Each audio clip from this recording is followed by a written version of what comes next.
நான் முதலீட்டாளர். என்னுடைய நட்சத்திரத்துக்கு பிடித்த கதையை எடுப்பதுதான் எனக்கு ஆரோக்கியமானது. அவருக்கு பிடிக்கிறவர்கள நாங்கள் கதை கேட்டுக்கிட்டே இருப்போம். இணையறதுக்கு வாய்ப்புங்கிறது அதான் போட்டிருக்காருல பேப்பர். அதுதான் அவருடைய கருத்து. அதுதான் நாங்க இன்னொரு கதை தேடிட்டு இருக்கோம். வாய்ப்பு இருக்கு. எதிர்பார்க்கிறோம். கதை நல்லா இருக்கணும், அவ்வளவுதான். எதிர்பாராததை எதிர்பார்க்கணும். உங்களுடைய தயாரிப்பு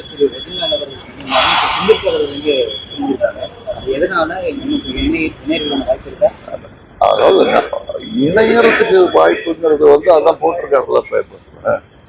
அதுதான் அவருடைய கருத்து. என்னுடைய கருத்து, நான் முதலீட்டாளர். என்னுடைய நட்சத்திரத்துக்கு பிடித்த கதையை எடுப்பதுதான் எனக்கு ஆரோக்கியமானது. அதுதான் பண்ணி இல்ல, அவருக்கு பிடிக்கிறவர்கள நாங்க கதை கேட்டுக்கிட்டே இருப்போம். வாய்ப்பு இருக்கு. எதிர்பார்க்கிறோம். கதை நல்லா இருக்கணும், அவ்வளவுதான். அதுதான் நாங்க இன்னொரு கதை தேடிட்டு இருக்கோம். இப்போதைக்கு இது பண்ணிட்டு எதிர்பாராததை எதிர்பார்க்கணும். வணக்கம்.